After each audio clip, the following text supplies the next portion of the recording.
When Alexander crossed the Hellespont in 334 BC, he knew that if he left Macedonia with no one in charge, a civil war could happen, and if he left an heir, the heir would be evil used. So he appointed his close friend and supporter for the throne when Philip died, Antipater, as a regent of Macedonia and general of Europe.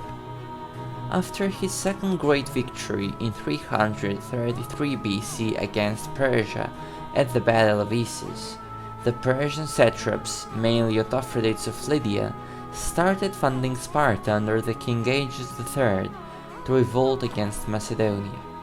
The next year, tribes in Thrace rebelled, so Antipater was busy dealing with them, and in 331 BC, the entire Macedonian army with 30,000 soldiers was destroyed around the Danube.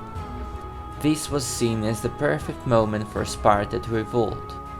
Members of the League of Corinth like Arcadia, Argos, Elea and Achaia supported Sparta, which managed to make an army and start the revolt.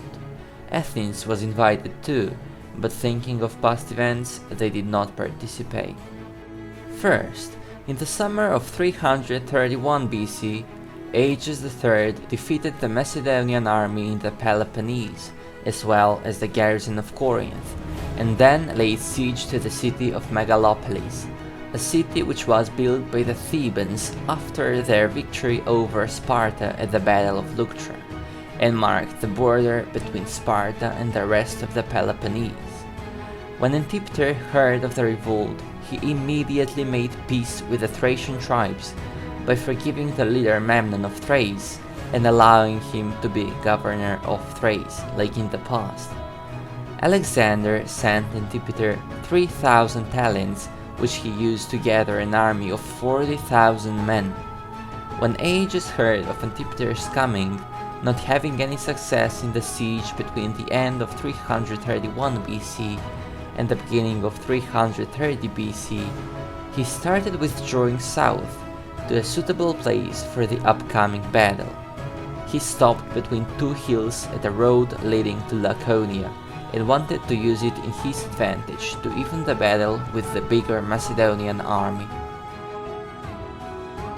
Antipater arrived with his army made of Macedonian troops, Thessalian mercenaries, Greek allies, and others from the European part of the kingdom, while Aegeus was waiting for him with around 20,000 men, of whom 10,000 were Greek mercenaries who fled from the Battle of Issus, and 10,000 people gathered from all over the Peloponnese.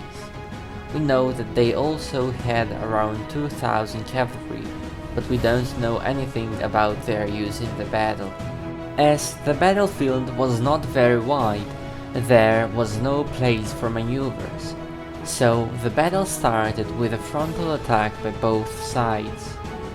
At the very beginning of the battle, the Macedonian lines broke, which caused some casualties to Antipater, but the Macedonians managed to form up again and kept fighting.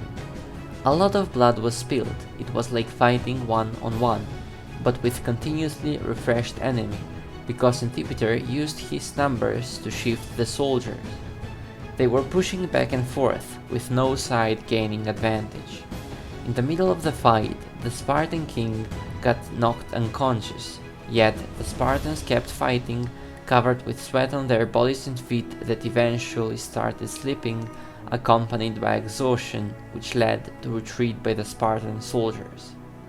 The Spartan king recovered his consciousness, raised on his knees, and kept fighting in order to buy time for his men to retreat, but was killed by a javelin according to Diodorus, after killing a couple of enemies. The Macedonians had from 1,000 to 3,500 wounded or dead, while the Spartans lost 5,000 men and almost everyone else was wounded. Because of that, the Spartans were forced to demand peace. As a part of the agreement, Sparta had to give 50 of the most famous nobles as hostages, while their allies, the Achaeans and Eleans, were forced to pay an indemnity of 120 talents to Megalopolis for the damage they've done to their city during the siege. Ages had underestimated Antipater's ability to react quickly and overestimated the willingness of the other city-states to join the Spartan revolt. The revolt was seen as an attempt to re-establish the former domination over the Peloponnese. Even though he was defeated, Aegeus had a heroic and glorious death, similar to Leonidas at Thermopylae. Thank you for watching and don't forget to subscribe.